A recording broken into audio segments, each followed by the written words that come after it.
What's up, everybody? It's Jason Cruz here once again with another episode of The Legal Submission. And we have a novel thing today, 2 episodes in a day. Very important ones to give to the listeners out there. Earlier in the day, we did a legal submission on the happenings related to the status conference that was held earlier this week in the UFC antitrust lawsuit as it relates to the class certification. And now, as I was actually recording the first one, we drop a second legal submission today because the notice of appeal by the UFC has come down. It came down today on Thursday, August 24th, ahead of its deadline, which was supposed to be 14 days after the issuance of the order on August 9th. So, what do we have here? First, let's couch this in terms of the procedure. So, the appeal is a notice of appeal, but it's actually petitioning the Ninth Circuit Court of Appeals to hear its appeal.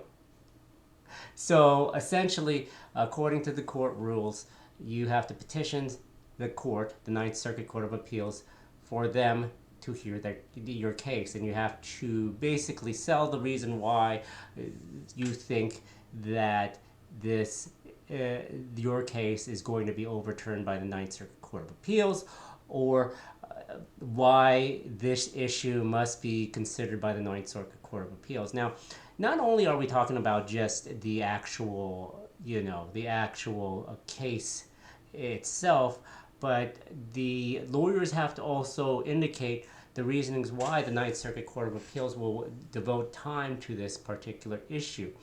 And they obvious reasons they want to look at and analyze relevant issues as it relates to a broader perspective. What that means.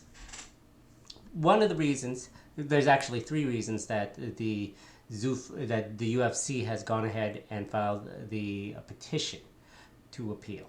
Well, the one reason, which I talked about in the actual legal submission explaining the order from Judge Boulware, was the commonality factor in the Rule 23 class action elements. So as I told you before, there's 4 elements for a party to receive class action status: numerosity, adequacy, typicality, commonality. Of the element of commonality came down the issue of predominance, and an inquiry asks whether the common aggregation enabling issues in the case are more prevalent or important than the non-common aggregation defeating individual issues. Now that's from the order, not just me spouting off stuff, but basically the court's required to conduct, according to the opinion,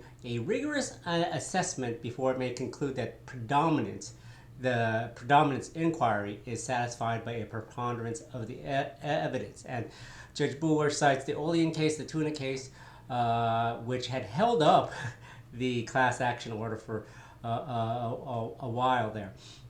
And again, so this issue of predominance, it's according to the opinion from Judge Boulware, where he cites the Olean case, it states, in determining whether the common question prerequisite is met, a district court is limited to resolving whether the evidence establishes that a common question is capable of class-wide resolution, not whether the evidence in fact establishes that plaintiffs would win a trial. And that's a key thing here.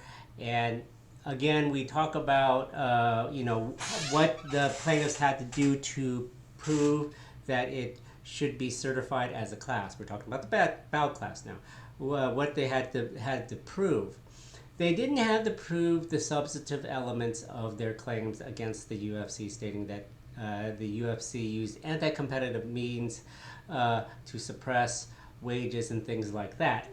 They just had to have a capability of the resolution of the particular issues, and they didn't have to prove that they would win a trial. It's a key distinction here, at this particular end of the stage. And in fact, the opinion goes on by Judge Bulwer, stating that a district court cannot decline certification merely because it considers the plaintiff's evidence relating to the common question to be unpersuasive and unlikely to succeed in carrying the plaintiff's burden of proof on that issue. Here again, we talk about don't have to win a trial, we just have to make sure we meet the minimum. So a district court cannot decline to certify a class that will require determination of some individualized questions at trial, so long as such questions do not predominate over the common question. So again here, the predominant element is that the individual questions of each class member cannot predominate over the common questions of the overall class. And in the appeal, the petition to appeal, it is the UFC stating that Judge Bulwer was wrong in the analysis, stating that more than a de minimis group of fighters would not be harmed, and therefore that the individual questions would predominate over the common questions that would be allegedly presented at the time of trial. So there's three elements that the petition includes that it requests the Ninth Circuit to review on appeal. And the first one has to deal with the model that purports to show only that compensation did not grow as quickly as defendants' revenue while disregarding individualized factors affecting compensation. Now, this is the wage share, wage level argument that went back and forth during the evidentiary hearings way back in August of 2019, I believe, with Dr. Singer. And of course, it deals with Dr. Singer's regression theory. The question I just posed to you out there is in favor of Zuffa in a way that is persuasive for the court. And so the question is whether the test should be utilized for the determination on whether or not the fighters were harmed. Second question regards to the predominant question, which we went over earlier. And then the third question is whether the court should hold this petition pending its decision in re Google Play Store antitrust litigation. Now, this is an interesting case because it's supposed to be decided by the Ninth Circuit Court of Appeals within the next month, according to the papers offered by the UFC. And in that case, Dr. Singer is once again an expert, and it relates to his testimony yet again. And so that case deals with Dr. Singer's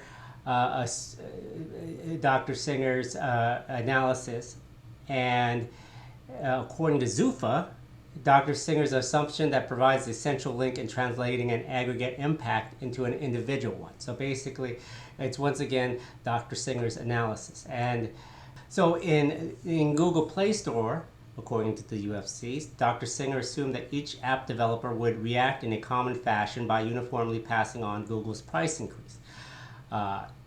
Similarly, according to the UFC, that Zuffa would react in a common fashion by uniformly increasing each member's pay. In each case, it is Dr. Singer's assumption that provides the essential link in translating an aggregate impact into an individual one. So the UFC is asking for the court to hold on to the petition until they decide what happens in Google Play Store, because once again, Dr. Singer's analysis as an expert comes into question. Not saying anything regarding Dr. Singer's reputation at all, but it's being questioned by the court, and is being characterized as being unique and fashioned in a way to accommodate the party's position. So that's the petition right now. 10 days, I believe, that the plaintiffs have to respond to these allegations. Obviously, if you were to count the days, it puts you up against Labor Day. And let's do a quick check here. Oh, yes. 1, 2, 3, 4, 5, 6, 7, 8, 9. Yeah, so it does, in litigation fashion, makes it so that the plaintiff's attorneys do have to work through Labor Day weekend according to my accounting of the days for filing. It's always cordial, quote unquote cordial for parties to do that. But we will see. We will see in a week or so's time as to what the plaintiffs do in response and how, in fact, the Ninth Circuit Court of Appeals will respond in terms of whether it will take the appeal or not take the appeal.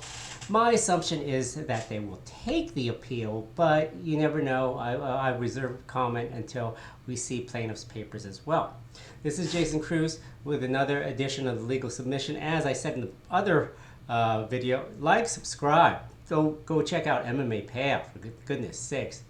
You'll get to see a lot of stuff that you don't get to see elsewhere. So again, MMA Payout, the Legal Submission, the YouTube channel, and the Substack. Have a good one, folks.